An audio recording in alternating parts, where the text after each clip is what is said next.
Hey folks, it's Eric from Support Adventure, and I wanted to analyze a little bit based on this idea I had of the communities of digital nomads and how they will evolve in the next few years in the future of this movement of people working remotely around the world. Now, what inspired this is I'm in Athens right now, and I'm walking down this street, and I'm just about 2 kilometers outside of the city center in a neighborhood, that's I don't know, got lots happening. And I'm walking on this commercial street. It's not one of the main streets, but it's one of the side streets. And almost every one of these commercial units here, or at least about half of them.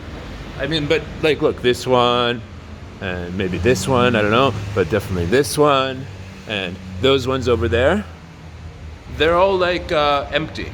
And they all have a lot of them have for rent signs. on the door there. And so what kind of potential would this bring for digital nomads who wanted to come to a place and make a base? Because, okay, let's face it, since 2020 digital nomadism has become a lot slower. Me personally, I was rushing around from country to country to country, intercontinental flights all the freaking time, and yeah.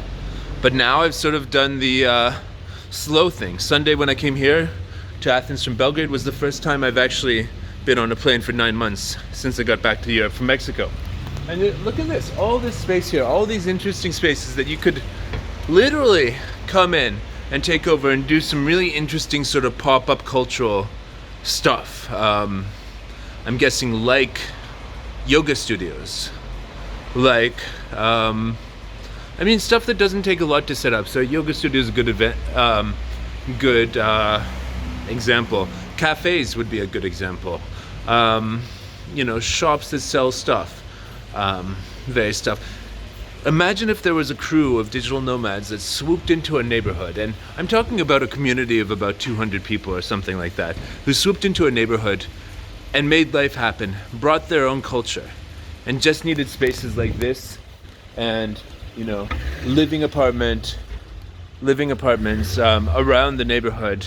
And they essentially were groups of people who were digital nomads who were deriving their wealth from, online jobs, crypto, who knows. People who are interested in coming to a neighborhood that already has a vibe, because Athens definitely really has a vibe already.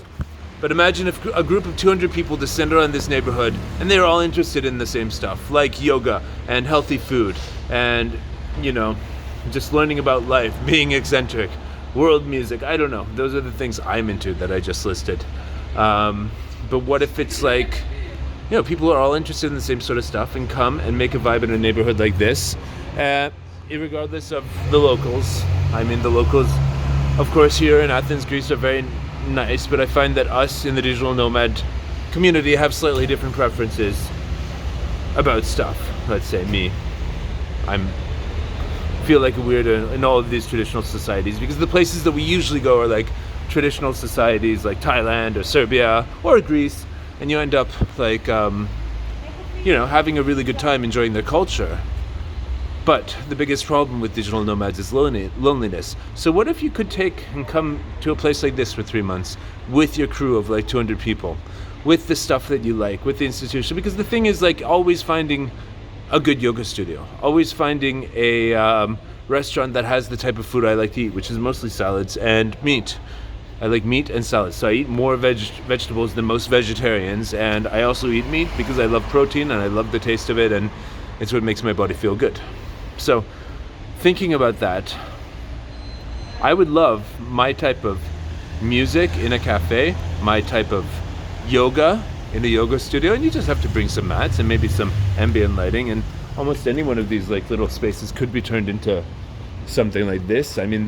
This one here would make a pretty big and decent one. It looks like they've got something going on, but something like this.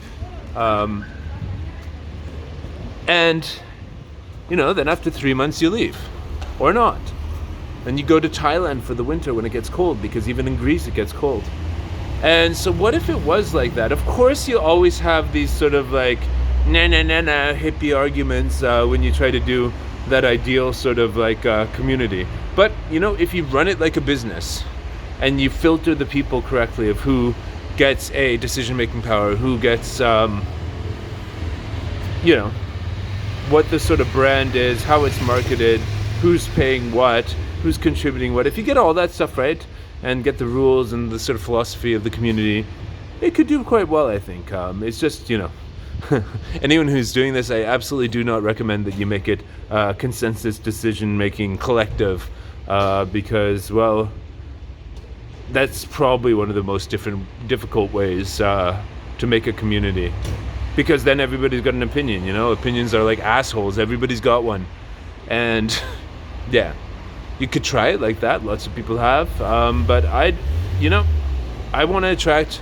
If I were to make this type of community, the traveling community, I would want to attract successful entrepreneurs, people who run businesses, people who are really competent in their craft and want to be compensated for that, and not a bunch of, hangers-on, like people who are hanging on like you would typically get with, more hippie type of communities, you know.